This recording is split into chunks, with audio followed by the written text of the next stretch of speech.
Hello viewers, আশা করি সবাই ভালো আছেন। আজকে আমরা খুবই গুরুত্বপূর্ণ ১০১টি অ্যাকাউন্টস জবের ইন্টারভিউ কোয়েশন নিয়ে কথা বলবো। ভিডিওটি অবশ্যই বড় হবে যাতে আপনারা ভাইভা ফেস করতে পারেন, জব ইন্টারভিউ দিতে পারেন। এটা শুধু অ্যাকাউন্টস জব, ফিন্যান্স জব এবং অন্য যেকোনো জবের সাথেই আপনার কাজে লাগবে।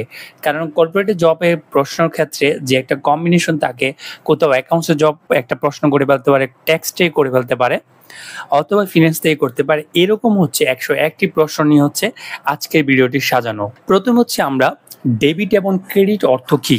আমরা জানি স্বাভাবিকভাবে যদি আমাদের বলতে হয়, ডেবিট হিসাবের বাম পক্ষ আর ক্রেডিট হিসাবের ডান পক্ষ। এটা আসলে স্পেসিফিক না এক কথায় বলতে গেলে।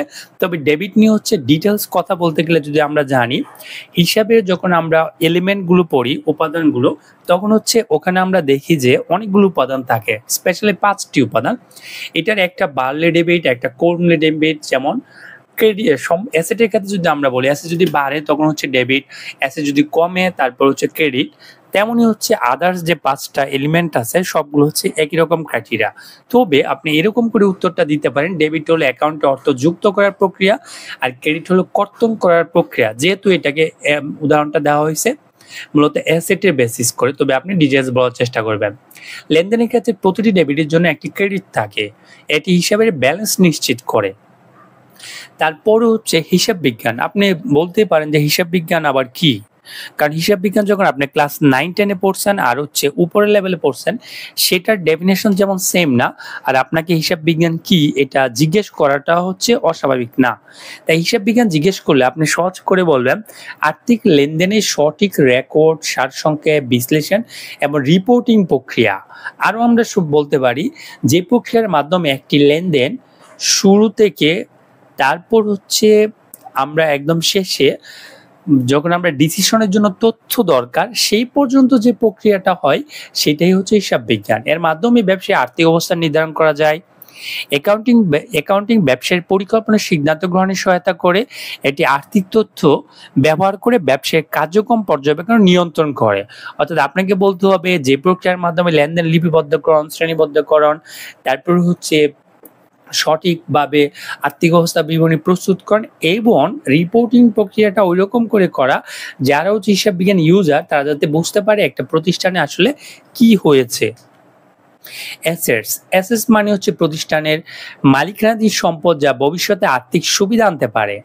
যেমন একটা প্রতিষ্ঠানে অ্যাসেট সরাসরি বেনিফিট দেয় না, এটা ভবিষ্যতের জন্য গুরুত্বপূর্ণ। কারণ অ্যাসেট ইনফ্রাস্ট্রাকচার, যেটা প্রপার্টি, প্ল্যান্ট এন্ড ইকুইপমেন্ট, যেটা আমরা লং টার্ম অথবা নন কারেন্ট অ্যাসেট বলি, এগুলো ব্যবসায়িক প্রোডাকশন ও উৎপাদনের কাজে ব্যবহার করা হয়, তা থেকে ইনডিরেক্ট বেনিফিট পাওয়া যায়।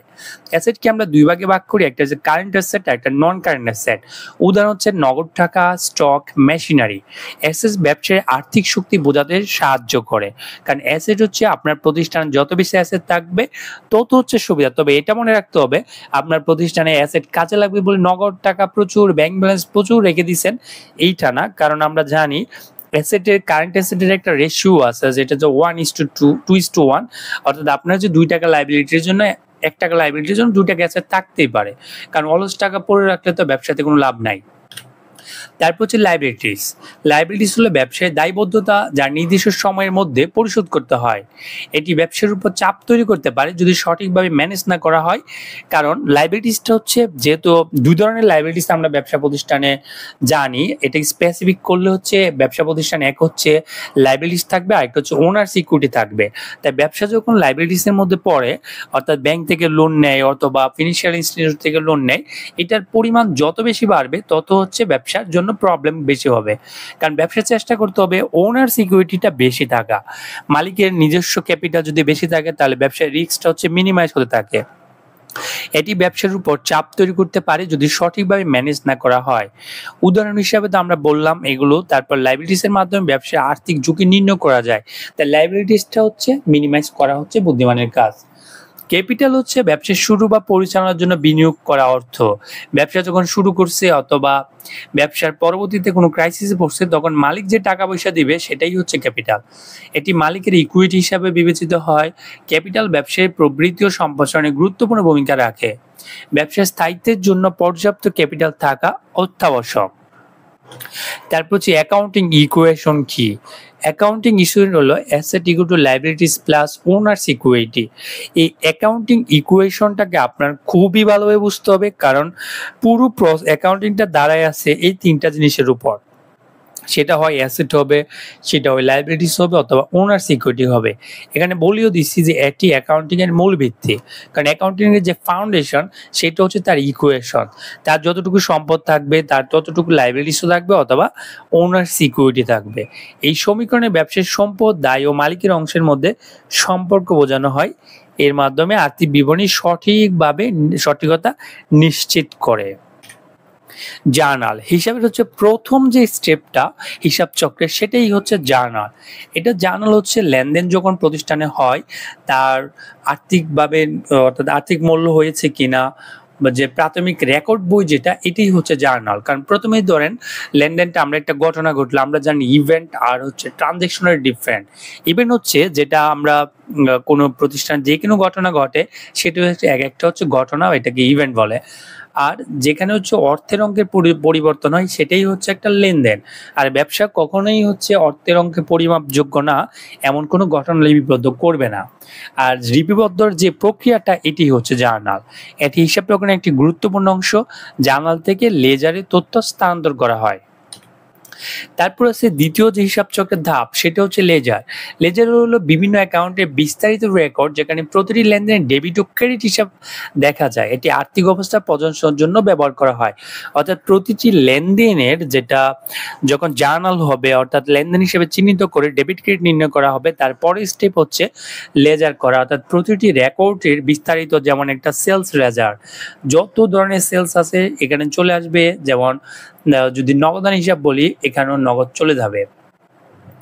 আর এটি আর্থিক অবস্থা পর্যালোচনার জন্য ব্যবহার করা হয়। তবে আমরা যখন আধুনিক পদ্ধতিতে যখন লেজারগুলো করা হয়, সেটার ব্যালেন্স হচ্ছে সাথে সাথে জানা যায়। আর যেটা আগে সনাতন পদ্ধতিতে, ওখানে হচ্ছে মাস শেষে জানা যায়। তবে আমরা প্র্যাকটিক্যালি যেটা দেখি, লেজারের যে ব্যালেন্সটা আমরা প্রতিনিয়ত জানতে পারি, এরকম করে আধুনিক পদ্ধতিটাই ব্যবহার করা হয়। ট্রায়াল ব্যালেন্স, এটা হচ্ছে ট্রায়াল ব্যালেন্স আসলে হিসাবের প্রক্রিয়া মানে চক্রের মধ্যে পড়ে না, কারণ এইটা দ্বারা হচ্ছে হিসাবের কেবল একটা ডেবিট ক্রেডিট, অর্থাৎ খতিয়ানের যে ডেবিট ক্রেডিটটা দেখানো হয়েছে এইটা ঠিক আছে কিনা ব্যালেন্সটা, এটা যাচাই করার জন্য হচ্ছে ট্রায়াল ব্যালেন্সটা ব্যবহার করা হয়। ট্রায়াল ব্যালেন্স একটি তালিকা, এটা কেবল তালিকা যেখানে সব অ্যাকাউন্টের ডেবিট ও ক্রেডিট ব্যালেন্স দেখানো হয়। কারণ এই তালিকায় আপনি দেখতে পাবেন যে যদি আমরা এর আগে লেজার ব্যালেন্স করছি, সকল সেলস নিয়ে একটা লেজার, সেলস লেজার, এইটার যে ব্যালেন্স চলে আসবে ট্রায়াল ব্যালেন্সে, তারপর ডেবিট ক্রেডিটটা দেখতে হবে ঠিক আছে কিনা। মানে হিসাবের গাণিতিক শুদ্ধতা যাচাই করা হয়। এর মাধ্যমে হিসাবের সঠিকতা যাচাই করা যায়। তারপর হচ্ছে আয়। আয় হলো ব্যবসার বিক্রয় বা পরিষেবা থেকে প্রাপ্ত অর্থ, যা ব্যবসার মূল উৎস। আয় বাড়ানোর ব্যবসায় লাভ বৃদ্ধি পায়। ব্যবসার যে মূল উদ্দেশ্য আয়, রেভিনিউ, যেটার মূল সোর্স হচ্ছে সেলস। সেলসের যে রেভিনিউ অথবা যারা সেবা দেয়, সেবা থেকে প্রাপ্তি, এটার জন্য হচ্ছে ব্যবসায়ের সব হিসাব নিকাশ করা হয়। তাই আমরা আয় যত বাড়বে ততই হচ্ছে ব্যবসার যে লাভের পরিমাণ তত বাড়বে আয় বাড়ার সাথে সাথে, কারণ নিট লাভ অথবা লস এটা হচ্ছে আয়ের সাথে নির্ভরশীল। তারপর প্রশ্ন হচ্ছে ব্যয়, কারণ আয় যখন আমরা করতে যাব এর জন্য অবশ্যই আমাদের ব্যয় হবে। তাই আপনাকে যদি জিজ্ঞেস করে আসলে এক্সপেন্স কি, তখন আপনাকে বলতে হবে যে আয়ের এগেনস্টে যে খরচগুলো হয় সেগুলোই হচ্ছে আসলে এক্সপেন্স। এই এক্সপেন্সগুলোকে অনেকগুলো ভাগে ভাগ করা যায়। যেমন একটা হচ্ছে পরিচালনা খরচ, এটি ব্যবসার লাভ কমায়, ব্যয়ের সঠিক হিসাব রাখা জরুরি। কারণ যেহেতু এক্সপেন্স, যেমন আপনি যখন সেলস করছেন, সেলসের জন্য র মেটেরিয়ালস কিনে আনছেন, তার মানে কি এক্সপেন্স ঘটছে। আর এই এক্সপেন্স গুলো হচ্ছে ব্যবসার লাভটাকে কমায় ফেলতেছে, কারণ এক্সপেন্স ছাড়া কোনো লাভও হবে না, সেলস আসবে না। লাভ ও ক্ষতি, লাভ মানে কি, যখন আমরা পণ্য বিক্রি করি, বিক্রি করার পর পর্যন্ত যত ধরনের খরচ আছে সবগুলো খরচ নেই, বিক্রয় থেকে বাদ দেই, বাদ দেওয়ার পর আমরা দেখি আসলে লাভ হচ্ছে না লস হচ্ছে। যদি আমরা দেখি সেলসের যত টাকা সেলস করছি তার থেকে সকল খরচ বাদ দেওয়ার পর যদি আমার আরো টাকা থাকে, তার মানে এটা হচ্ছে লাভ। লাভ মানে মালিকানা সত্ত্বা বাড়ায় দিবে, মালিকের টাকা পাবে। আর ক্ষতি মানে উল্টোটা, কারণ আপনাকে হচ্ছে সেলস করছেন, সেলস থেকে সকল খরচ বাদ দিয়ে দেখা গেল আপনার মাইনাস হয়ে গেছে। এখন মাইনাস হলো হচ্ছে মালিকের যে অংশটা এটা কমে যাবে, অর্থাৎ ক্যাপিটাল থেকে সেটা কমে যাবে। ব্যবসার সফলতা লাভের উপর নির্ভর করে, কারণ আপনি যদি প্রতিনিয়ত লসই করতে থাকেন তাহলে আপনার ব্যবসা তো এমনিই থাকবে না। তাই হচ্ছে লাভের একটা দরকার আছে। অর্থনীতি বছর ফিসক্যাল ইয়ারটা কাউন্ট করা হয় হচ্ছে অ্যাকাউন্টিং এর একটা স্ট্যান্ডার্ড যেটা প্রিন্সিপাল আছে, সেটা হচ্ছে গোয়িং কনসার্ন প্রিন্সিপাল। সেই অনুসারে হচ্ছে হিসাব কালটাকে আমাদের ভাগ করে নিতে হয়। আমাদের বাংলাদেশে যেটা হয় 1 জুলাই থেকে 30 জুন হচ্ছে হিসাব কাল ধরা হয়। এই হিসাব কালটা দৌড়ে আমাদের প্রতিষ্ঠানে লাভ হয়েছে না লস হয়েছে এইটা হচ্ছে বের করা হয়। এটি সরকারি কর সংগ্রহ ও হিসাব নিকাশের জন্যও ব্যবহার করা হয়। ডিভিডেন্ড হচ্ছে কোম্পানি মুনাফার অংশ যা শেয়ার হোল্ডারদের মধ্যে বিতরণ করা হয়। কোম্পানি যত টাকা মুনাফা করছে পুরো টাকাটা কিন্তু ডিভিডেন্ড হিসেবে দিয়ে দিবে না, তার একটা অংশ শেয়ার হোল্ডারকে দিবে, আরেকটা অংশ হচ্ছে রিজার্ভে রাখবে। তাই হচ্ছে যে কোম্পানির ক্ষেত্রে স্পেশাল ডিভিডেন্ড শব্দটা আসে, তারা একটা লাভের একটা অংশ শেয়ার হোল্ডারদের দিয়ে থাকে। এটি শেয়ার হোল্ডারদের বিনিয়োগের প্রতিদান, কারণ শেয়ার হোল্ডার যে বিনিয়োগ করতেছে এটার হচ্ছে একটা প্রতিদান পাচ্ছে, কারণ সে যে এতগুলো টাকা ফেলে রাখছে এটার তো একটা লাভ আসতে হবে। অর্থনীতি বিবরণ ফিনান্সিয়াল স্টেটমেন্ট কি? অর্থনৈতিক বিবরণ হলো একটি রিপোর্ট যা কোম্পানির আর্থিক অবস্থা, লাভ ক্ষতি ও নগদ প্রভাব প্রদর্শন করে। এটি বিনিয়োগকারী ও কর্তৃপক্ষের জন্য খুবই গুরুত্বপূর্ণ। ফিনান্সিয়াল স্টেটমেন্ট যেখানে হচ্ছে একটা প্রতিষ্ঠানের আর্থিক অবস্থান, লাভ ক্ষতি, নগদ প্রবাহ এই সবগুলো জিনিসে একটা ডাটা থাকে, যা দিয়ে হচ্ছে যারা হচ্ছে অ্যাকাউন্টিং ইউজার যারা এই স্টেটমেন্টটার উপর ভিত্তি করে কোনো সিদ্ধান্ত নিবে, ইনভেস্টমেন্ট করবে অথবা যে কোনো ধরনের কিছু জানতে চায়, সেটা হচ্ছে ফিনান্সিয়াল স্টেটমেন্টগুলোতেই জানা যায়। ক্যাশ ফ্লোটাকে ব্যবসাকে তুলনা করা যায় হচ্ছে লাইফ ব্লাড, অর্থাৎ মানুষের চলাফেরা করতে যেমন রক্তের প্রয়োজন তেমন হচ্ছে ব্যবসায় ক্যাশ ফ্লোটা ভালো থাকতে হয়। তো ক্যাশ ফ্লো মানে হচ্ছে অর্থের আগমন অথবা প্রস্থান, অর্থাৎ ক্যাশ ইনফ্লো আর একটা ক্যাশ আউটফ্লো। সবসময় খেয়াল রাখতে হয় ব্যবসা প্রতিষ্ঠানের ক্যাশের ইনফ্লোটা ভালো থাকতে হয়, তাহলে ব্যবসায়ের যে অপারেটিং ক্যাপিটাল সেটা হচ্ছে ভালো থাকে। যদি কোনো কারণে উল্টাটা হয়, যেমন ক্যাশ যাচ্ছে বেশি আসতেছে কম, তখন ক্যাশটা কমে যাবে, তখন ব্যবসা হচ্ছে ফিনান্সিয়াল ক্রাইসিসে পড়বে, ব্যবসা তখন লোন নিতে চাইবে, আর লোন যখন নেবে তখন হচ্ছে ব্যবসা আস্তে আস্তে ট্র্যাপে পড়ে যাবে। এটি ব্যবসা অর্থনীতি স্থিতিশীলতা নির্ধারণে সাহায্য করে। অপচয় ইংলিশের ডেপ্রিসিয়েশন, যেটা অ্যাকাউন্টিং এর জন্য খুবই গুরুত্বপূর্ণ, তবে বাস্তবে আমরা অপচয় নামে একটা শব্দ জানি। অপচয় হচ্ছে স্থায়ী সম্পদের মূল্যমান ধীরে ধীরে হ্রাস পাওয়া। যে স্থায়ী সম্পদ যেটা আছে সেটা ব্যবহার করা হচ্ছে, তার মূল্য হ্রাস পাবে, 1 বছর পরে আস্তে আস্তে একটা সময় ওই সম্পদগুলো থাকবে না, তাই হচ্ছে স্থায়ী সম্পদের মূল্যমান কমে যাওয়া, যেটাকে খরচ হিসাবে আস্তে আস্তে প্রতি বছর দেখাইতে হয়, এটাই হচ্ছে ডেপ্রিসিয়েশন। এটি হিসাব নিকাশের খরচ হিসাবে গণ্য হয়। ব্যালেন্স শিট হচ্ছে আর্থিক বিবরণী যা নির্দিষ্ট সময়ের হিসাবে অনুযায়ী সম্পদ, দায়, মালিকানার অংশ। এখানে হচ্ছে ব্যালেন্স শিট হচ্ছে 3টা পার্ট, একটা সম্পদ, আরেকটা হচ্ছে দায়, আরেকটা হচ্ছে মালিকানা অংশ। এর আগেই আমরা পড়ছি, সেটা হচ্ছে অ্যাসেট মানে সম্পদ সমান দায় যোগ মালিকানা অংশ। এটার বাস্তব প্রয়োগটা হচ্ছে আমরা দেখব ব্যালেন্স শিট, কারণ সম্পদ সমান দায় এবং মালিকানা অংশ দুইটা মিলে গেলেই আমরা বুঝবো এর আগে যে আমরা জার্নাল করলাম, লেজার করলাম, সবগুলো জিনিস ঠিক আছে। বিক্রয় ও আয়। বিক্রয় মানে হচ্ছে পণ্য বা পরিষেবা বিপণন থেকে প্রাপ্ত অর্থ, আর আয় মানে হচ্ছে বিক্রয় সহ যে কোনো ধরনের মুনাফাজাতীয় প্রাপ্তি। আপনাকে খেয়াল রাখতে হবে, যখন সেলস করে কোনো টাকা পাই তখন সেটা হচ্ছে বিক্রয়, আর আয় হচ্ছে শুধু সেলস না, অন্য যে কোনো ভাবে, যেমন প্রতিষ্ঠান তার এক্সট্রা স্পেস বাড়া দিতে পারে, অথবা প্রতিষ্ঠান দেখা যায় অন্য কোনো সোর্স থেকে আর্নিং হইতে পারে, সেগুলো হচ্ছে সবগুলো আয়। ব্যাংক রিকনসিলিয়েশন মানে হচ্ছে ব্যাংকের যে স্টেটমেন্টটা থাকে, ব্যাংক যে স্টেটমেন্ট এবং অ্যাকাউন্টিং রেকর্ডের মধ্যে পার্থক্য মিলিয়ে দেখা। ব্যাংকে হচ্ছে তার ব্যাংকের মতো করে হিসাব রাখে, আর অ্যাকাউন্টিং এর যে হিসাবটা অ্যাকাউন্টিং এর মতো রাখে। এই হিসাবের সঠিকতা অবশ্যই নিশ্চিত করতে হবে, অর্থাৎ ব্যাংকের সাথে দিন শেষে প্রতিষ্ঠানের যে অ্যাকাউন্টিং এর রেকর্ড সেটা মিলাইতে হয়, আর মিলানোর জন্য হচ্ছে ব্যাংক রিকনসিলিয়েশন করা হয়, যাতে হচ্ছে সহজে মিলানো যায়। ইনভয়েস কি? ইনভয়েস হলো পণ্য বা সেবার বিক্রয়কালে প্রস্তুত করা আর্থিক নথি যা লেনদেনের বিবরণ দেয়।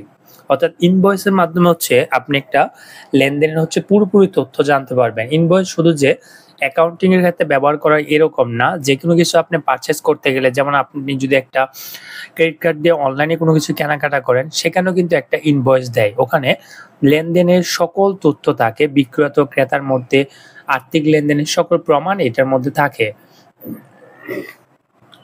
পরের প্রশ্ন হচ্ছে ব্যালেন্স শিট। ব্যালেন্স শিট হচ্ছে একটি আর্থিক বিবরণী যা নির্দিষ্ট সময়ে ব্যবসায়ের সম্পদ, দায় এবং মালিকের অংশ প্রদর্শন করে। মানে ব্যালেন্স শিটের ৩টা পার্ট থাকে, একটা হচ্ছে সম্পদ, আরেকটা হচ্ছে দায়, আরেকটা হচ্ছে মালিকের অংশ। এটি ব্যবসায়ের আর্থিক অবস্থা বুঝতে সাহায্য করে। একটা ব্যবসায়ের সম্পদ কত আছে, দায় কত আছে, মালিক কত টাকা ইনভেস্ট করছে, সবগুলো তথ্য হচ্ছে একটা ব্যালেন্স শিটে থাকে। তারপর হচ্ছে অডিট। অডিট হলো ব্যবসায়ের আর্থিক বিবরণীর স্বাধীন তদন্ত ও যাচাই প্রক্রিয়া। এটি আর্থিক তথ্যের নির্ভুলতার নিশ্চিত করে। মানে অডিটের ক্ষেত্রে যদি আমরা বলি ২ ধরনের অডিট থাকে, একটা হচ্ছে ইন্টারনাল অডিট, আরেকটা হচ্ছে এক্সটার্নাল অডিট। ইন্টারনাল অডিট যেটা করে প্রতিষ্ঠানের দৈনন্দিন যে লেনদেনগুলো হয় সেগুলো ঠিকভাবে হয়েছে কিনা সেটা যাচাই করে। এক্সটার্নাল অডিট পুরো ব্যবসায়ের যত লেনদেন হয়েছে এগুলো আবার ফাইনালি ওনারা যাচাই করে তখন আমাদেরকে একটা ফাইনাল রিপোর্ট তৈরি হয়, যেটাকে আমরা প্রফিট লস ইনকাম স্টেটমেন্ট নামে পরিচিত। মানে পুরো যে ব্যবসায়ের আর্থিক চিত্র এটার মাধ্যমে ধরে দেখা যায় হচ্ছে। Bank statement. ব্যাংক স্টেটমেন্ট হলো ব্যাংক কর্তৃক গ্রাহকের হিসাবে লেনদেন অবশিষ্ট প্রদর্শনের একটি রিপোর্ট। একটা ব্যাংক স্টেটমেন্টের মাধ্যমে ব্যাংকের মাধ্যমে ব্যবসা প্রতিষ্ঠান যে ধরনের লেনদেন করুক না কেন সবগুলো হচ্ছে ওই স্টেটমেন্টে দেখা যায়। এটা অনেক সময় মিল করে দেখাইতে হয় যে ব্যাংকের স্টেটমেন্টে ব্যাংক যে তথ্যগুলো দেখাইছে এটা আর হচ্ছে আমরা যে হিসাবটা প্রতিষ্ঠানের হয়ে রাখতেছি সেখানে লেনদেনের কোনো অমিল আছে কিনা। যদি অমিল থাকে তাহলে সেটা ব্যাংক রিকনসিলিয়েশন স্টেটমেন্টের মাধ্যমে করা হয়। ব্যাট কি? ব্যাট হলো মূল্য সংযোজন কর যা পণ্য বা সেবার বিক্রয়ের সময় আদায় করা হয়। ব্যাট যদিও হচ্ছে আমরা মূল্য সংযোজন কর সহজভাবে বলতে গেলে এটি হচ্ছে একটা গুরুত্বপূর্ণ একটা জিনিস, যেটা সরকার যখন রেভিনিউ আদায় করে ২ ধরনের রেভিনিউ আমরা দেখি, একটা হচ্ছে ডিরেক্ট আর একটা হচ্ছে ইনডিরেক্ট। ট্যাক্স হচ্ছে ইনডিরেক্ট রেভিনিউ, যেটা সাধারণ মানুষ বুঝে না। প্রতিটা পণ্যের সাথে হচ্ছে ব্যাট ইনক্লুসিভ থাকে, সেটা ক্রেতা পরিশোধ করে। ক্রেতার পক্ষ থেকে সরকারের পক্ষ হয়ে কালেকশন করার দায়িত্ব হচ্ছে ব্যবসায়ের। ডেপ্রিসিয়েশন হলো সম্পদের মূল্যমান ধীরে ধীরে হ্রাস করা। এটি হিসাবের খরচ হিসেবে গণ্য হয়। অর্থাৎ একটা অ্যাসেট যখন কেনা হয় সেটা হচ্ছে ডেপ্রিসিয়েশন হবে। আর এই ডেপ্রিসিয়েশনগুলো হচ্ছে আমরা যে অ্যাসেটটা কিনি 5 বছর 10 বছরের হিসাবে হচ্ছে আমরা ভাগ করে নেই। ভাগ করে প্রতি বছর হচ্ছে একটা অংশ খরচ হিসাবে দেখানো হয়। এটা করার মূল কারণ হচ্ছে কারণ যখন অ্যাসেটটা নষ্ট হয়ে যাবে অর্থাৎ তার লাইফ সার্কেল শেষ হয়ে যাবে তখন যাতে আলাদা করে একটা ফান্ড রাখা যেটা ডেপ্রিসিয়েশনের হিসাবে এই টাকা দিয়ে আবার নতুন একটা অ্যাসেট যাতে কিনা যায়। তাই ডেপ্রিসিয়েশন মানে হচ্ছে সম্পদের ব্যবহারজনিত ক্রয়। এটা ব্যবসায়ী দৈনন্দিন বছরের যে খরচ আসে এই খরচ হিসেবে চার্জ করতে হয়। বিজনেস প্ল্যান যদি আমরা বলি তাহলে এটি লিখিত নথি যা ব্যবসায়ী লক্ষ্য, কৌশল, আর্থিক পরিকল্পনা বর্ণনা করে। অর্থাৎ বিজনেস প্ল্যান হচ্ছে বিভিন্ন ক্রাইটেরিয়া থাকে। যেমন যদি আমরা একটা প্রতিষ্ঠানের কথা চিন্তা করি, যদি আমরা নতুন একটা প্ল্যান্ট ইনস্টল করতে যাচ্ছি সেটার একটা প্ল্যান থাকবে, কোথায় থেকে টাকা আসবে, কোথায় খরচ হবে, কি পরিমাণ রেভিনিউ আসবে, যেটাকে আমরা ব্রড ক্যাটাগরিতে বলতে পারি যে ব্রেক ইভেন অ্যানালাইসিস অথবা প্রজেক্ট অ্যানালাইসিস। বিভিন্ন মাধ্যমে হচ্ছে বিজনেস প্ল্যানগুলোকে এক্সিকিউট করা হয়। ক্যাশবুক হলো নগদ লেনদেনের দৈনন্দিন রেকর্ড রাখার বই। ক্যাশবুক বলতে গেলে আমরা একটা হচ্ছে পেটি ক্যাশের কথাও আসে। প্রতিষ্ঠান যে খুচরা নগদান বই আর হচ্ছে নগদান বই, এই দুইটা জিনিস হচ্ছে ক্যাশবুকের মধ্যে অন্তর্ভুক্ত। অর্থাৎ একটা প্রতিষ্ঠানে আজকে কি পরিমাণ ক্যাশ ইন হলো আর কি পরিমাণ ক্যাশ চলে গেল এটা চিত্র হচ্ছে সহজভাবে দেখা যায় ক্যাশবুক মেনটেন করে। ক্লায়েন্ট হলো সেই ব্যক্তি বা প্রতিষ্ঠান যিনি ব্যবসায়িক পণ্য বা সেবা গ্রহণ করেন। অর্থাৎ আমরা ক্লায়েন্টেরও বিভিন্ন এরিয়া আছে। যদি আমরা বলি যে আমার যদি সার্ভিস টাইপের কোনো ব্যবসা দেই সেক্ষেত্রে যাদেরকে আমরা সার্ভিসটা দিই তাদেরকে আমরা ক্লায়েন্ট বলি। আর ব্যবসা প্রতিষ্ঠানে সাধারণত হচ্ছে সার্ভিস টাইপের ক্ষেত্রে এই ক্লায়েন্টটা বেশি ব্যবহার করা হয়।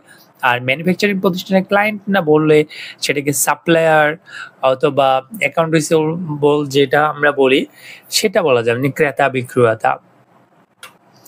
ক্রেডিট টার্মস খুবই গুরুত্বপূর্ণ, যা আপনি একটা পেমেন্টের শর্তাবলী যা বিক্রেতা ও ক্রেতার মধ্যে নির্ধারিত হয়। বিক্রেতা ও ক্রেতার মধ্যে ক্রেডিট টার্মটা যখন হয় যে একটা পণ্য কয়দিনের মধ্যে ডেলিভারি দিবে, টাকা কিভাবে দিবে, ক্যাশ দিবে না ব্যাংকে দিবে, কতদিনের মধ্যে দিবে, এই ধরনের সকল শর্ত হচ্ছে ক্রেডিট টার্মসে লেখা থাকে। আবার এরকমও থাকে যে ক্রেডিট টার্মসে বলে যে 10 দিনের মধ্যে টাকা দিতে পারলে এত টাকা ডিসকাউন্ট থাকবে, অথবা আর্লি যদি টাকা নেওয়া হয় সেখানে অনেক সময় হচ্ছে ডিসকাউন্টের ব্যাপার চলে আসে। ইনভেন্টরি হলো ব্যবসায়ী বিক্রয়ের জন্য রাখা পণ্য সম্ভার। অর্থাৎ ইনভেন্টরি আমরা যদিও বলি ব্যবসায়ী বিক্রয়ের জন্য রাখা, এটারও একটা ব্রড ক্যাটাগরি আছে। যারা হচ্ছে ট্রেডিং বিজনেস করে তাদের ক্ষেত্রে যখন মালামাল ইম্পোর্ট করে নিয়ে আসে অথবা সোর্সিং করে রাখে, তখন হচ্ছে তাদের ক্ষেত্রে একটা ইনভেন্টরি হচ্ছে, এটাকে সে সেল করবে। কিন্তু যখন আমরা ম্যানুফ্যাকচারিং প্রতিষ্ঠানে যাব তখন ইনভেন্টরি মানে হচ্ছে র মেটেরিয়ালসের একটা গুরুত্বপূর্ণ পার্ট। অর্থাৎ অনেক ক্ষেত্রে শুধু র মেটেরিয়ালসই হয়, সেটা আরও যদি র মেটেরিয়ালসের সাথে সাপ্লায়ার প্রোডাকশন করার জন্য লাগে, সবগুলো হচ্ছে ইনভেন্টরি ক্যাটাগরিতে পড়ে। এটাকে ম্যানুফ্যাকচারিং প্রসেসে ইনভেন্টরিকে রূপান্তর করে তখন হচ্ছে ফিনিশ গুডস বানানো হয়। এই ফিনিশ প্রোডাক্টটা হচ্ছে মার্কেটে সেলস করা হয়, যার জন্য হচ্ছে ইনভেন্টরি এরিয়াটা অনেকটা বড়। মার্জিন হলো বিক্রয় মূল্য থেকে খরচ বাদ দিয়ে অর্জিত লাভের অংশ। এখানে মার্জিনের অনেকগুলো টার্ম আছে, যেমন এলসি মার্জিন। এলসি মার্জিনের ক্ষেত্রে আমরা যে জিনিসটা জানি সেটা হচ্ছে এলসি করতে গেলে একটা হচ্ছে 100% এলসি বেলোড, 20%, 10% এরকম একটা টাকা আগেই হচ্ছে ব্যাংকে জমা রাখতে হয়। আর বিক্রয়ের ক্ষেত্রে মানে প্রতিষ্ঠান যখন আমরা লাভ লোকসান বা স্টেটমেন্ট অ্যানালাইসিস করব, তখন যখন মার্জিন শব্দটা আসবে তখন হচ্ছে আমরা বুঝবো বিক্রয় মূল্য থেকে খরচ বাদ দিয়ে অর্জিত লাভের একটা অংশ। তাই হচ্ছে মার্জিন শব্দটা 2-3 ধরনের ব্যবহার হইতে পারে। আমাদের যখন প্রশ্ন করবে ইন্টারভিউতে, আমরা যদি বিভিন্ন 2-3টা অ্যাঙ্গেলে বলতে পারি তাহলে অবশ্যই রিক্রুয়েটাররা মনে করবে যে আপনি খুব ভালো জানেন। তাই হচ্ছে আপনি দুটা জিনিসই জানা রাখা উচিত। অ্যাকাউন্টস পেয়েবল মানে হচ্ছে ব্যবসায়ের দেনা যা সরবরাহকারী বা অন্যান্য পক্ষকে দিতে হয়। অ্যাকাউন্টস পেয়েবল মানে যারা হচ্ছে ব্যবসা প্রতিষ্ঠান থেকে টাকা পাবে তাদেরকে হচ্ছে এক কথায় অ্যাকাউন্টস পেয়েবল বলা হয়। আর ব্যবসা যাদের কাছে টাকা পাবে তাদেরকে অ্যাকাউন্টস রিসিভেবল বলা হয়। তাই অ্যাকাউন্টস পেয়েবল এবং রিসিভেবল সেটা হচ্ছে টাকা এখনো পায়নি, টাকা পাবে, এটার জন্য ব্যবহার করা হয়। তাই প্রতিষ্ঠানের কাছ থেকে যারা টাকা পাবে তাদের ক্ষেত্রে বলা হয় অ্যাকাউন্টস, মানে যাদেরকে টাকা পেমেন্ট করতে হবে তাদেরকে হচ্ছে অ্যাকাউন্টস পেয়েবল। অ্যাকাউন্ট রিসিভেবল আমি আগেই বললাম, অ্যাকাউন্ট রিসিভেবল হচ্ছে ব্যবসার পাওনা অর্থ যা গ্রাহক থেকে পাওয়া উচিত। এটার মানে হচ্ছে ব্যবসা প্রতিষ্ঠান যদি সেলস করে অথবা কোনো সার্ভিস সরবরাহ করে, তখন ক্লায়েন্ট অথবা যারা হচ্ছে কিনে গেছে, সে বিক্রেতা যারা মানে আমার কাছ থেকে পারচেস করছে, তাদের থেকে হচ্ছে ব্যবসা কিছু টাকা পাই, তখন সেটা অ্যাকাউন্ট রিসিভেবল হয়। এটা মনে রাখতে হবে, এটা তখনই ক্রিয়েট হবে অ্যাকাউন্টস রিসিভেবল, অ্যাকাউন্টস পেয়েবল যখন ধারে ক্রয় বিক্রয়ের ব্যাপার আসে, তাছাড়া এটা হবে না। সেলস রিটার্ন হলো বিক্রিত পণ্য ফেরত নেওয়ার প্রক্রিয়া। মানে পণ্য যখন বিক্রি করা হয়েছে এটা যদি কোনো কারণে ফেরত দেওয়া হয় তখন হচ্ছে সেলস রিটার্ন হয়। মানে যারা হচ্ছে আমার কাছ থেকে একটা পণ্য একজনে কিনলো, তারা দেখলো যে তার পণ্যটা স্যাটিসফাই অনুসারে হলো না, তখন হচ্ছে পণ্যটা আমার কাছে ফেরত পাঠিয়ে দিল, এটাই হচ্ছে সেলস রিটার্ন। পারফরমেন্স ইন্ডিকেটর হলো ব্যবসায়িক কার্যক্রমের সফল পরিমাপের মানদণ্ড। মানে আমি একটা প্রতিষ্ঠান যে ভালো ওয়েতে যাচ্ছে সেটা আমি কিভাবে বুঝবো? এর মানে হচ্ছে আমরা যদি কোনো শেয়ার মার্কেট সম্পর্কে কোনো জ্ঞান থাকে, সেক্ষেত্রে আমরা জানি যে প্রতিষ্ঠান যখন লিস্টেড হয় তখন এক একটা ক্যাটাগরিতে ভাগ করা হয়। ক্যাটাগরি হচ্ছে এরকম যে ফার্মাসিউটিক্যাল কোম্পানি, ইঞ্জিনিয়ারিং কোম্পানি, তারপর হচ্ছে পাওয়ার কোম্পানি, এরকম অনেক ক্যাটাগরিতে ভাগ করা হয়। তাই আপনারা যদি বাংলাদেশে আপনার প্রতিষ্ঠান যদি ধরেন ফার্মাসিউটিক্যাল, সেক্ষেত্রে আপনার বেস্ট যে ফার্মাসিউটিক্যাল কোম্পানিটা আছে এটার সাথে যদি আপনি তুলনা করেন, অথবা ওই ইন্ডাস্ট্রিতে কি পরিমাণ, কোনটা কতটুকু হওয়া উচিত, প্রফিট পার্সেন্ট কতটুকু হওয়া উচিত, অপারেটিং এক্সপেন্স কতটুকু হওয়া, সবগুলোর যে একটা মানদণ্ড পরিমাপ করা হয়, এইটাই হচ্ছে পারফরমেন্স ইন্ডিকেটর। যে তাদের সাথে তুলনা করলে আমাকে দেখতে হবে যে আমার প্রতিষ্ঠানটা ঠিকভাবে এগোচ্ছে কিনা। যদি ঠিকভাবে না এগোয় তাহলে বুঝতে হবে আমাদের পারফরমেন্সের সমস্যা আছে। তারপর হচ্ছে ব্যালেন্স শিট ইকুয়েশন হচ্ছে assets equal to liabilities plus equity. আমরা জানি এটি আর্থিক স্থিতির মূল ভিত্তি। অ্যাকাউন্টিং এর সকল প্রক্রিয়ার একদম ফাইনাল স্টেপ হচ্ছে assets equal to liabilities plus equity অর্থাৎ ওনার্স ইকুইটি। এটা অবশ্যই ইকুয়েশনটা মিলতে হবে। যদি ইকুয়েশনের সমান না হয় তাহলে বুঝতে হবে আমাদের হিসাব নিকাশ ঠিকভাবে হচ্ছে না। ফাইন্যান্সিয়াল রিপোর্টিং হলো আর্থিক তথ্য উপস্থাপনের প্রক্রিয়া যা স্টেক হোল্ডারদের সিদ্ধান্ত নিতে সাহায্য করে। ফিনান্সিয়াল রিপোর্টিং এর মাধ্যমে যারা হচ্ছে স্টেক হোল্ডার কারা? যারা হচ্ছে প্রতিষ্ঠানের কোনো ভাবে প্রতিষ্ঠানের সাথে জড়িত, তারা হইতে পারে মালিক পক্ষ, হইতে পারে ইনভেস্টর, অথবা মানে যারা হচ্ছে ব্যাংক হইতে পারে। তারা ফিনান্সিয়াল রিপোর্টিংটা তাদের কাছে খুবই গুরুত্বপূর্ণ, যাতে প্রতিষ্ঠানের আউটকাম সম্পর্কে জানতে পারে। কারণ আমরা প্রতিষ্ঠান তো নিজে নিজে কথা বলতে পারে না, তার যে রিপোর্টিং হয় এর মাধ্যমে হচ্ছে তাকে বাইরে পরিচয় করায় দিতে হয়। অর্থনৈতিক চাকা হলো অর্থনৈতিক কার্যক্রমের ধারাবাহিক প্রবাহ, যেখানে পণ্য সেবা অর্থ বিনিময় হয়, মানে সার্কুলার ফ্লো অফ ইকোনমি, যেখানে ধারাবাহিকভাবে পণ্য সেবা অর্থ বিনিময় হয়। তাই এটা পুরো একটা প্রক্রিয়া যার মাধ্যমে একদম পণ্য একজনের কাছ থেকে আরেকজনের কাছে বিনিময় পর্যন্ত এর মধ্যে ইনভলভমেন্ট। ট্যাক্স রিটার্ন হলো সরকারকে জমা দেওয়ার একটি ফর্ম যা ব্যক্তি বা প্রতিষ্ঠানের আয় ও করের তথ্য থাকে।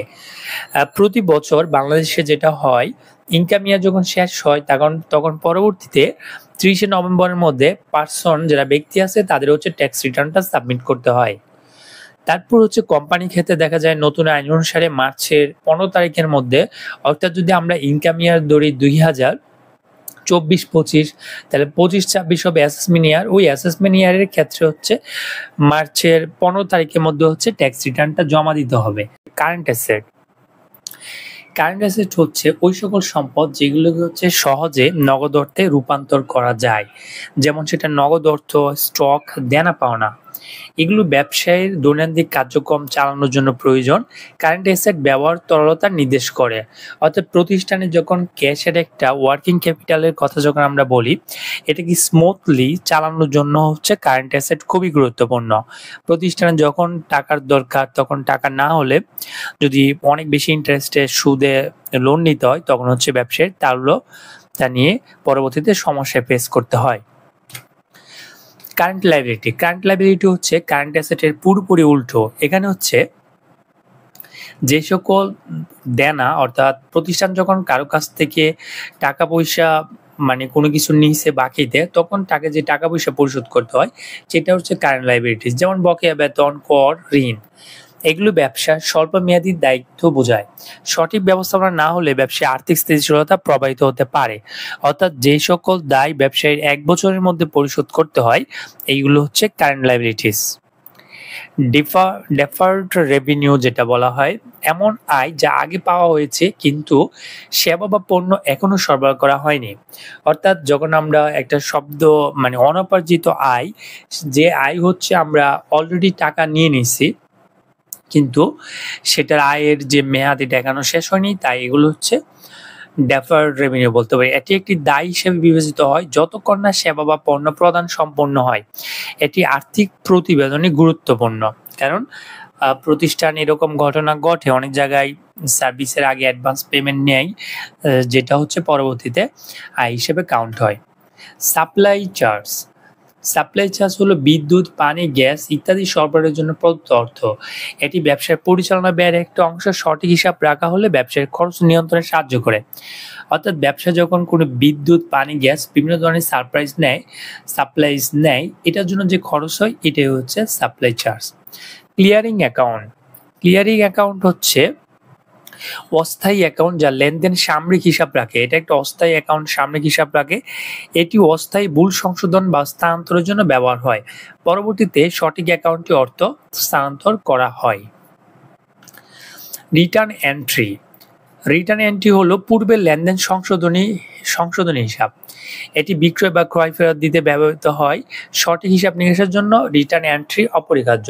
অর্থাৎ রিটার্ন এন্ট্রিটা যখন ক্রয়, ফেরত বা বিক্রয় আসে, তখন হচ্ছে রিটার্ন যে আগে যেটা আসছিল এটা এখন রিভার্স হয়ে হচ্ছে আলাদা একটা এন্ট্রি দিতে হয়। ব্যালেন্স শিট আইটেম কি?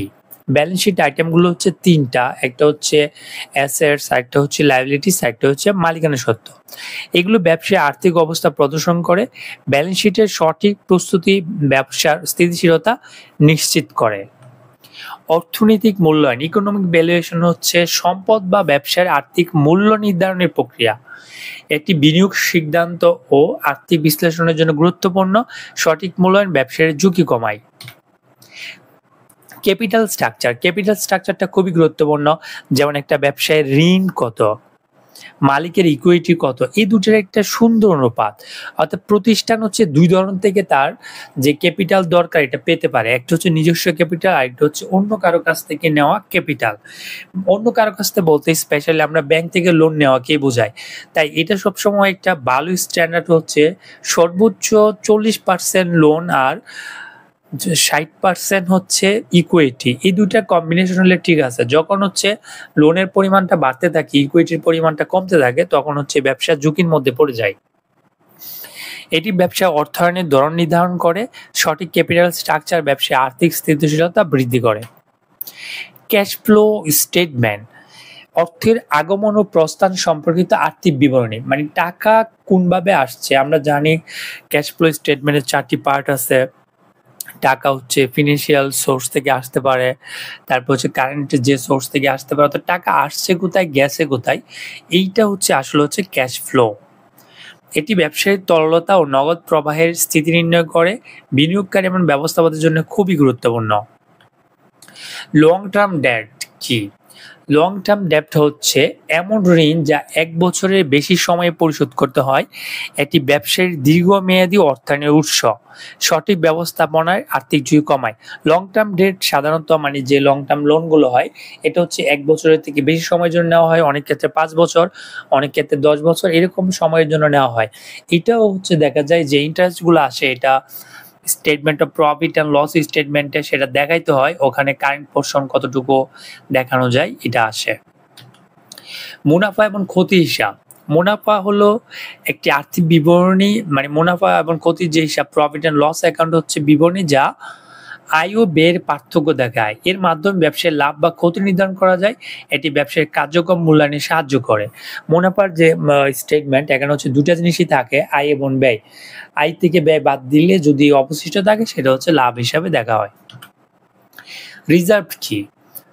রিজার্ভ হলো সংরক্ষিত লাভ যা ভবিষ্যতে ব্যয় বা বিনিয়োগের জন্য রাখা হয়। এটি ব্যবসায়ের আর্থিক স্থিতিশীলতা এবং ঝুঁকি মোকাবেলায় সাহায্য করে। রিজার্ভ থেকে বিনিয়োগ বা ক্ষতি পূরণ করা যায়। রিজার্ভটা সাধারণত হচ্ছে লাভের একটা অংশ। এখানে রিজার্ভ ফান্ড, যেমন জেনারেল রিজার্ভ ফান্ড, আদার্স অন্যান্য ফান্ড থাকে।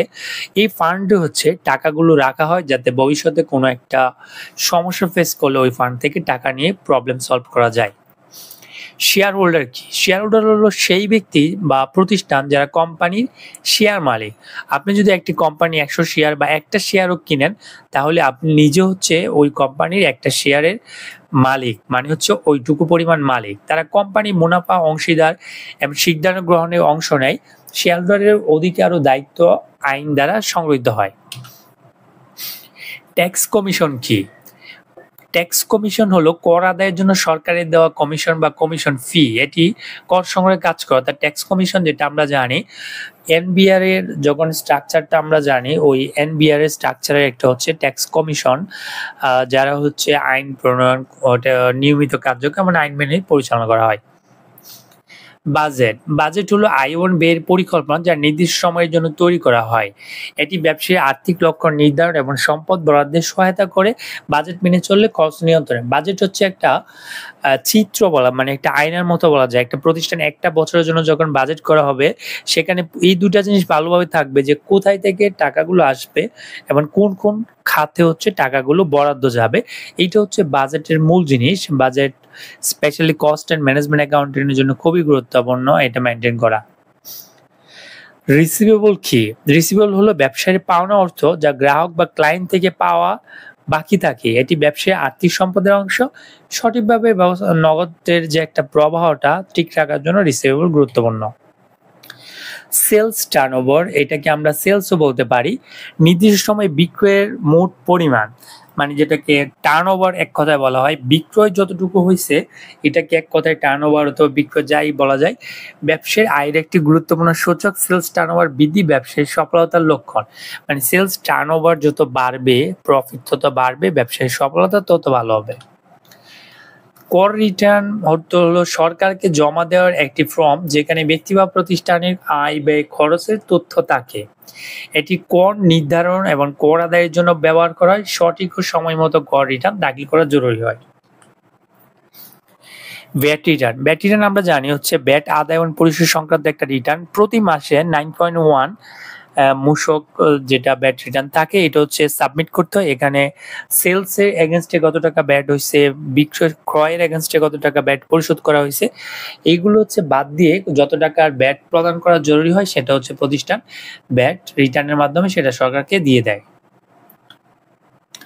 কর পরামর্শক হলো এমন একজন পেশাদার যিনি কর সম্পর্কিত আইন, নিয়মাবলী এবং পরিকল্পনা নিয়ে পরামর্শ দেন। তারা কর সাশ্রয় আইনানুগ কর দায়িত্ব পালন করে। তার ট্যাক্স কনসালটেন্ট ট্যাক্স নিয়ে হচ্ছে সকল ধরনের কার্যক্রম করে, যে প্রতিষ্ঠান ট্যাক্স কমপ্লায়েন্স করা, সরকারকে ট্যাক্স দেওয়া, ট্যাক্স কত আসবে ক্যালকুলেশন করা, সবগুলো হচ্ছে পরামর্শকের কাজ। হিসাব রক্ষণ সফটওয়্যার, হিসাব সফটওয়্যার হলো ডিজিটাল টুল যা আর্থিক লেনদেনের রেকর্ড বিশ্লেষণ রিপোর্টিং এ সহজ করে। বিভিন্ন ধরনের হিসাব রক্ষণ যেটা আমরা ইআরপি বলি, যেমন ট্যালি, কুইকবুকস আর বড় বড় সফটওয়্যার আছে যেটা ব্যবসার অ্যাকাউন্টিং সফটওয়্যারের মাধ্যমে সকল আয় ব্যয় খরচ সবগুলো হচ্ছে হিসাব রাখা হয়। পেমেন্ট টার্মস হচ্ছে বিক্রেতা ও ক্রেতার মধ্যে নির্ধারিত অর্থ পরিশোধের শর্তাবলী। এতে পেমেন্টের সময়সীমা, অর্থ প্রদান পদ্ধতি, সঠিক পেমেন্ট টার্মস ব্যবসায়িক সম্পর্ক মজবুত করে। ব্যালেন্স শিট হচ্ছে আর্থিক অবস্থার একটি ছবি প্রদান যেখানে সম্পদ, দায়, মালিকানার অংশ বিস্তারিত তথ্য থাকে। ব্যবসায়ীর সকল স্বাস্থ্য মানে যেটা আর্থিক স্বাস্থ্য নির্ণয়ের জন্য গুরুত্বপূর্ণ। অ্যাকাউন্টস পেয়েবল হলো ব্যবসায়ীর দেনা যা সরবরাহকারী বা অন্যান্য পক্ষকে দিতে হয়। এটি স্বল্প মেয়াদী দায় হিসেবে গণ্য হয়। যথাসময়ে পেমেন্ট করলে ব্যবসায়ীর বিশ্বাসযোগ্যতা বাড়ে। অর্থাৎ অ্যাকাউন্টস পেয়েবল হচ্ছে ব্যবসায়ীর কাছে অন্যরা টাকা পয়সা পাবে, এই টাকা যদি সঠিক সময় দেয় তাহলে এক্সটার্নাল যে পার্টি থাকবে, আমরা বলি যে সাপ্লায়ার, এদের সাথে সম্পর্ক ভালো থাকবে, ভবিষ্যতের লেনদেনের সুবিধা হবে। অ্যাকাউন্ট রিসিভেবল হলো ব্যবসায়ীর পাওনা অর্থ যা গ্রাহক থেকে পাওয়া বাকি থাকে। এটি ব্যবসায়ীর নগদ প্রবাহে প্রভাব ফেলে। সঠিক রিসিভেবল ব্যবস্থাপনা জরুরি।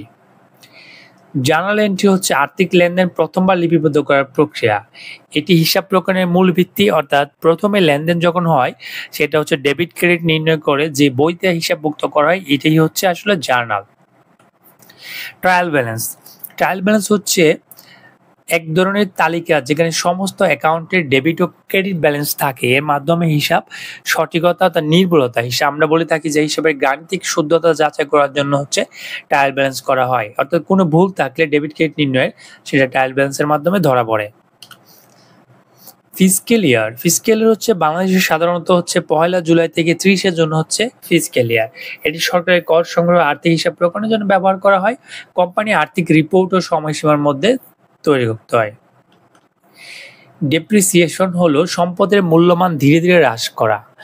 একটা সম্পদ যখন কিনবে, মানে অ্যাসেট যেটা, এটা হচ্ছে যদি ডেপ্রিসিয়েবল টাইপের অ্যাসেট হয়, যেমন প্রপার্টি, প্লান্ট এন্ড ইকুইপমেন্টের ক্ষেত্রে, এগুলো হচ্ছে নির্দিষ্ট সময় পর্যন্ত অপচয় ধরা হয় যাতে ওইটার খরচগুলো হচ্ছে প্রতি বছর চার্জ করা যায়। ফিক্সড অ্যাসেট কি?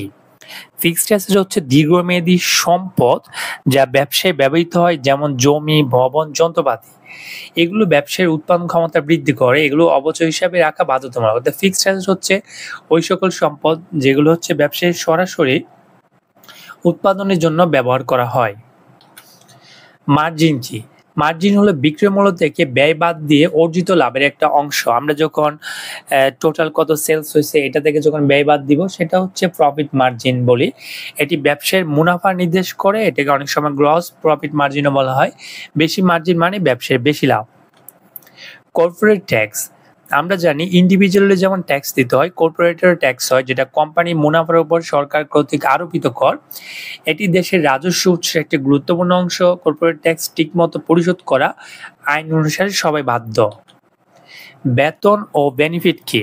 বেতন হচ্ছে যারা কর্মচারী থাকবে নিয়মিতভাবে তাদেরকে যে অর্থ বা বেনিফিট সুবিধা দেওয়া হয়, যেমন শুধু অর্থ সুবিধাই না, বোনাস, মেডিকেল, পেনশন দেওয়া হয়। সঠিক বেতন ও বেনিফিট কর্মীদের প্রেরণা দেয়।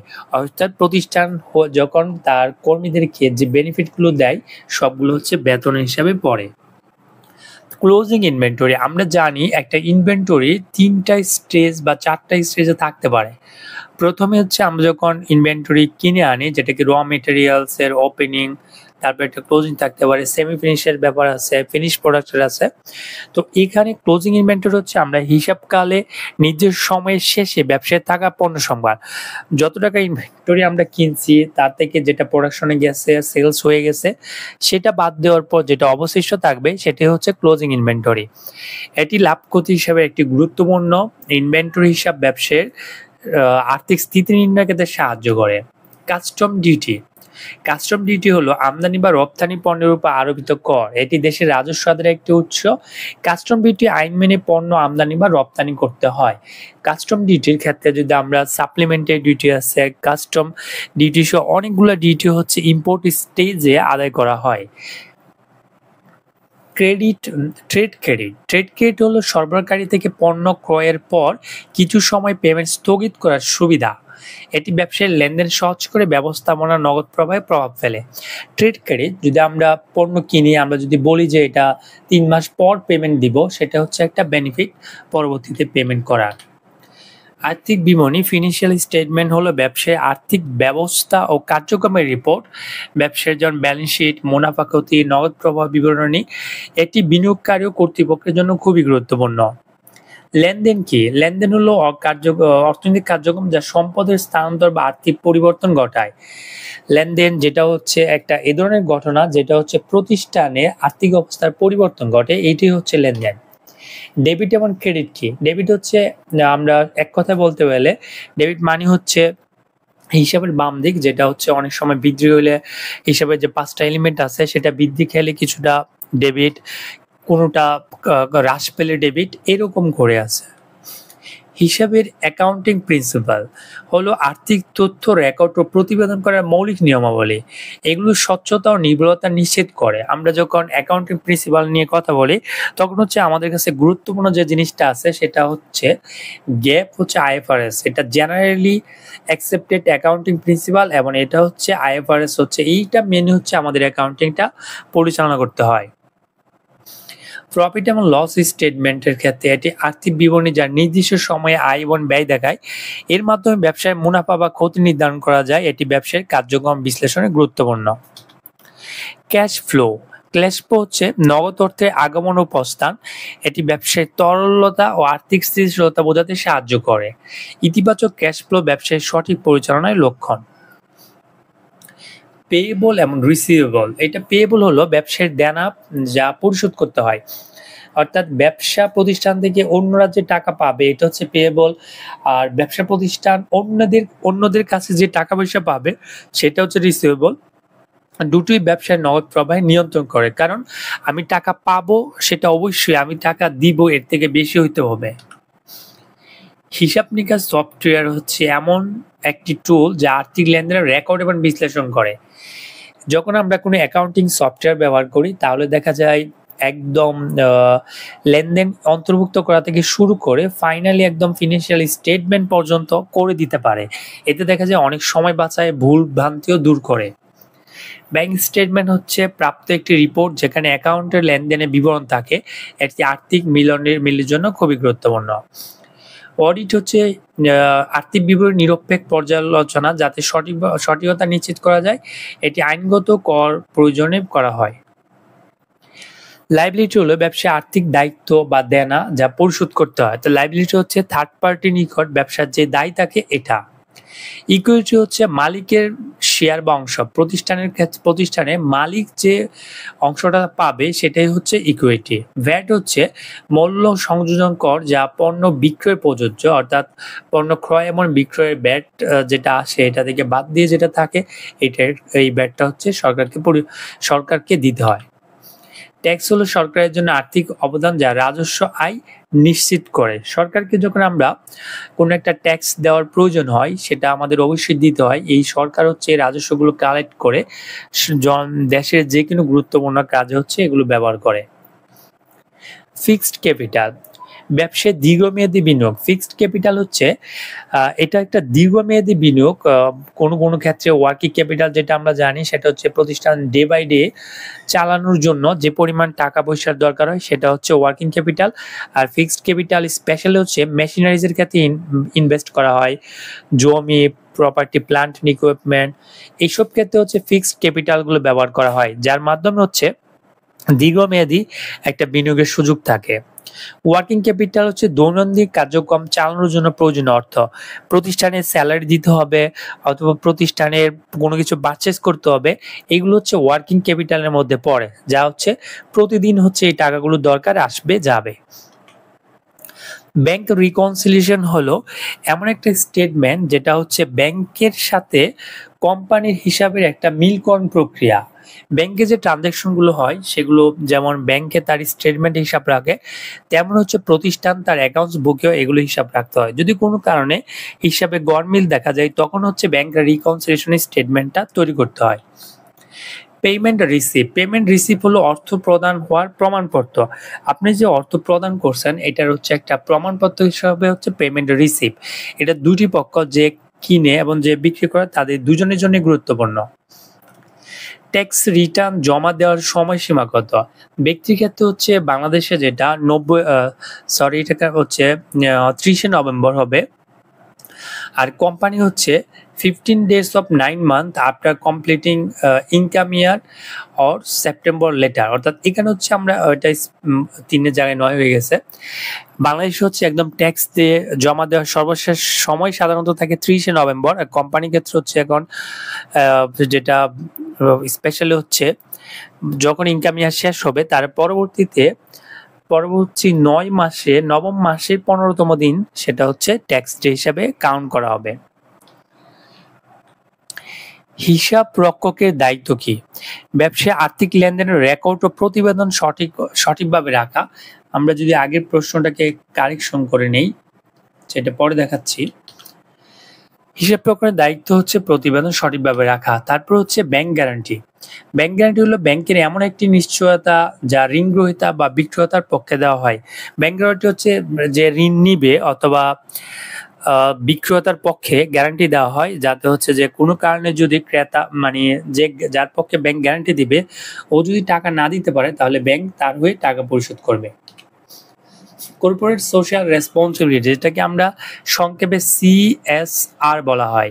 CSR হলো ব্যবসার সামাজিক ও পরিবেশগত দায়িত্ব। ব্যবসা প্রতিষ্ঠান শুধু লাভ করবে এরকম না, সমাজের প্রতি এবং পরিবেশের প্রতি। সমাজের প্রতি হচ্ছে মানুষের যাতে কোনো ক্ষতি না হয়, যেমন কেমিক্যাল ইন্ডাস্ট্রি সহ অনেক ইন্ডাস্ট্রি মানুষের এবং পরিবেশের ক্ষতি করে, এরকম না, এটা সামাজিক দায়বদ্ধতার ক্ষেত্রে চিন্তা করতে হবে যাতে সমাজ এবং পরিবেশ ঠিক থাকে। তারপর হচ্ছে ফিনান্সিয়াল অডিট হলো আর্থিক বিবরণীর নিরপেক্ষ পদ্ধতিগত পর্যালোচনা, যা ব্যবসায় আর্থিক প্রতিবেদনের সঠিক, নির্ভুল ও নির্ভরযোগ্য কিনা তা নিশ্চিত করে। একটি বিনিয়োগকারী, শেয়ার হোল্ডার এবং নিয়ন্ত্রণ সংস্থার কাছে ব্যবসার স্বচ্ছতা নির্ণয় করে ফাইন্যান্সিয়াল অডিট। তারপর লাস্ট যেটা অ্যাসেট রিভ্যালুয়েশন। অ্যাসেট রিভ্যালুয়েশন হলো ব্যবসায়ীর ফিক্সড অ্যাসেট বর্তমান বাজার মূল্য অনুযায়ী পুনর্মূল্যায়ন করা। এটি সম্পদের প্রকৃত আর্থিক অবস্থার প্রতিফলন ঘটায় এবং ব্যবসায় আর্থিক বিবরণী আরো স্বচ্ছ করে তোলে। অ্যাসেট রিভ্যালুয়েশনটা হচ্ছে স্পেশালি আমরা জমির ক্ষেত্রে দেখতে পাই। যখন একটা বাংলাদেশে যে জিনিসটা হয় সেটা হচ্ছে জমির মূল্য সবসময় বাড়তে থাকে। একটা প্রতিষ্ঠান যদি আজকে অর্থাৎ 10 বছর আগে যদি একটি জমি কিনে, সেটা 10 বছর পরে গিয়ে দেখা যাবে ওই জমির দাম বাড়বে। স্পেশালি যে জমি জমা থাকে এই ক্ষেত্রেই রিভ্যালুয়েশনের মানে ভালো একটা প্রভাব ফেলে, মানে রিভ্যালুয়েশন রিজার্ভ হয়, মানে রিভ্যালুয়েশনে বাড়ে। আর যদি আমরা প্রপার্টি, প্ল্যান্ট, ইকুইপমেন্ট রিভ্যালুয়েশন করলে দেখা যায় মূল্য বাড়ে না, কমে। তাই হচ্ছে অনেক সময় অ্যাসেটকে রিভ্যালুয়েশন করতে হয়। এই ছিল হচ্ছে আমাদের 101টি প্রশ্ন, যেটা হচ্ছে অ্যাকাউন্টিং ইন্টারভিউর জন্য খুবই গুরুত্বপূর্ণ। যারা পরীক্ষা দিতে যাবেন বিভিন্ন জব ইন্টারভিউতে তারা অবশ্যই খেয়াল করে মানে দেখে যাবেন।